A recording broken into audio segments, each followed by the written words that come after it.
इतिहास में अगर आज के दिन पर नजर डालें तो आपको एक अच्छी और बुरी यादें मिलेंगी।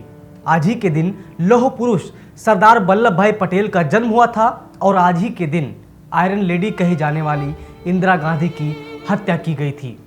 करीब 36 साल पहले 31 अक्टूबर 1984 को ही वो दिन था जब इंदिरा गांधी की हत्या उनकी ही सुरक्षा में तैनात 2 सिपाहियों ने कर दी थी।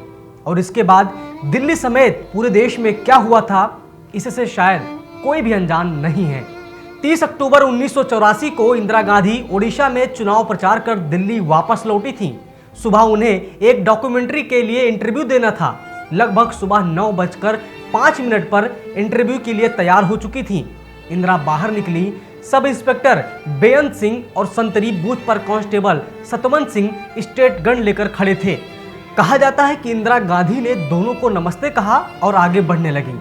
इतने में बेअंत ने अपनी रिवॉल्वर निकाली और तत्कालीन प्रधानमंत्री इंदिरा गांधी पर 3 गोलियां फायर कर दी। लोग कुछ समझ पाते तब तक सतवंत ने भी अपनी स्टेट गन से गोलियां दागनी शुरू कर दी। 1 मिनट में कम से कम स्टेट गन से 30 गोलियों की मैगजीन खाली कर दी। इसके बाद आनन फानन में इंदिरा गांधी को दिल्ली के एम्स अस्पताल में ले जाया गया, जहां उनकी जान बचाने की बहुत कोशिश की गई। कहा जाता है कि 88 बोतल ओ निगेटिव खून चढ़ाया गया, लेकिन कुछ भी काम नहीं आया। राजीव गांधी भी तब तक दिल्ली पहुंच चुके थे, लेकिन वही हुआ जो लोग नहीं चाहते थे। उधर एम्स के बाहर भारी भीड़ इकट्ठा हो गई थी और ये बात भी आग की तरह फैल चुकी थी कि 2 सिख सुरक्षा कर्मियों ने प्रधानमंत्री को गोलियों से भून दिया है। दोपहर 2:23 पर औपचारिक रूप से इंदिरा गांधी की मौत की घोषणा हो गई। उनके शरीर पर गोलियों के 30 निशान थे। 31 गोलियां इंदिरा के शरीर से निकाली गई थी। शाम होते होते अस्पताल से लौटने वाले लोगों ने तोड़फोड़ करना शुरू कर दिया।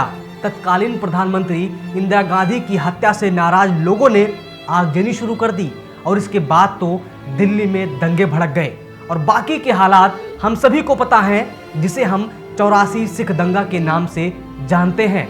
यह रही पहली घटना, लेकिन भारत के नक्शे को रचने वाले सरदार पटेल का जन्म आज ही के दिन हुआ था।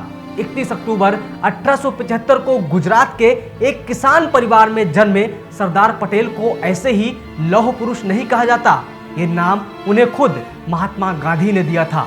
महात्मा गांधी के विचारों से प्रेरित होकर उन्होंने भारत के स्वतंत्रता आंदोलन में भाग लिया था। स्वतंत्रता आंदोलन में सरदार पटेल का पहला और बड़ा योगदान 1918 में खेड़ा संघर्ष में था। उन्होंने 1928 में हुए बारदोली सत्याग्रह में किसान आंदोलन के सफल नेतृत्व भी किया। आजाद भारत के पहले उप प्रधानमंत्री और गृह मंत्री सरदार पटेल बने।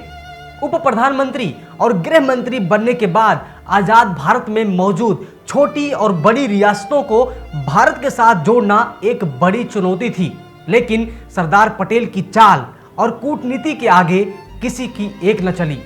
छोटी छोटी रियासतों को भारत के साथ जोड़ने में भी सरदार पटेल का ही हाथ था।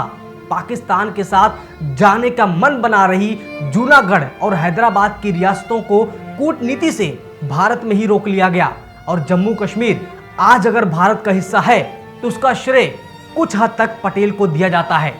562 छोटी बड़ी रियासतों को भारतीय संघ में विलीनीकरण करके भारतीय एकता का निर्माण किया। सरदार पटेल का निधन 15 दिसंबर 1950 को मुंबई में हुआ। सन 1991 में सरदार पटेल को मरणोपरांत भारत रत्न से सम्मानित किया गया। लौह पुरुष सरदार पटेल के सम्मान में गुजरात में नर्मदा के सरदार सरोवर बांध के सामने सरदार वल्लभ भाई पटेल की 182 मीटर यानी कि 597 फीट ऊंची लौह प्रतिमा यानी कि स्टैचू ऑफ यूनिटी का निर्माण किया गया। ये विश्व की सबसे ऊंची प्रतिमा है। इसे 31 अक्टूबर 2018 को देश को समर्पित किया गया। इसके साथ ही सरदार पटेल के जन्मदिन के मौके पर ही हर साल 31 अक्टूबर को राष्ट्रीय एकता दिवस मनाया जाने लगा। सब्सक्राइब करें पर्यावरण पोस्ट।